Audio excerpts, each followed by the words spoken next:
On continue dans le secteur de la presse magazine avec la catégorie hors-série et numéro spécial. Cette année, le prix est décerné à Femmes Actuelles pour l'édition consacrée au palmarès des villes où il fait bon vivre pour les femmes.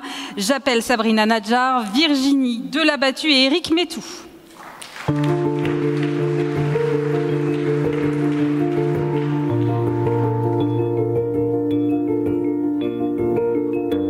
Voilà 40 ans que Femmes Actuelles accompagne les femmes au quotidien. Hello Femmes Actuelles! Et cette année, on a décidé d'aller encore plus loin en lançant une grande enquête sociétale. Selon le palmarès réalisé par Femmes Actuelles, Strasbourg est la ville où il fait le plus bon vivre pour une femme. La rédaction a réalisé 8 mois d'enquête condensée et publiée dans un hors-série le 6 avril. Une couverture nationale. 3 couvertures. Le magazine a dressé une liste de 21 critères dont la santé et le cadre de vie pour départager 50 villes de France. Femmes Actuelles affiche une volonté. Porter la voix des Françaises afin que décideurs et politiques s'intéressent à leurs problématiques quotidiennes. Alors, est-ce que vous avez déménagé à Strasbourg depuis? Pas encore, mais on est tellement fiers d'être avec vous ce soir qu'on n'a pas du tout envie de déménager. Je disais à Eric, je crois que j'ai pas eu de prix depuis le CE2 et mon prix de camaraderie. Donc il était temps. On est très très fiers, très heureux. Merci à CB News. Femmes Actuelles, effectivement, va avoir 40 ans. On est préoccupés par la vie des femmes et pour leur apporter le meilleur des solutions.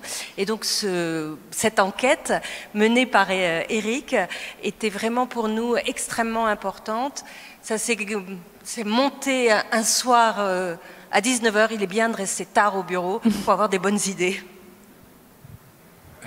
Merci. Alors, un peu comme Virginie, ça fait longtemps que j'ai pas eu le prix. Et dans ma vie professionnelle, c'est le premier. Je me sens un peu comme, je vais pas enlever mon t-shirt, mais je me sens un peu comme le Léon Marchand de la presse féminine ce soir. Je voulais remercier la direction, les responsables de Prisma Média et de Femmes Actuelles, qui, outre Virginie, nous ont fait confiance dans ce projet, et ça allait pas de soi. Qui non seulement nous ont fait confiance, mais nous ont laissé du temps.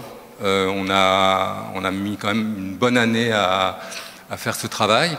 Et dans la presse écrite, les journalistes et les gens qui connaissent la presse écrite ici, ça va pas de soi non plus d'avoir autant de temps. Et puis surtout, je voulais associer à ce prix les 2 journalistes qui ont travaillé avec moi, qui sont Amélie Palmas, sa sensibilité, son empathie, sa connaissance du terrain, qui ont donné un plus à ce dossier. Et puis Pierre Falga, qui est la cheville ouvrière, celui qu'on ne voit pas, qui a travaillé sur les bases de données, et c'est vraiment pas un travail facile. C'est lui qui a porté l'essentiel du projet, qui a une connaissance des bases de données, une intelligence des bases de données. Et sans lui, je pense qu'on n'aurait même jamais passé la première de ce projet.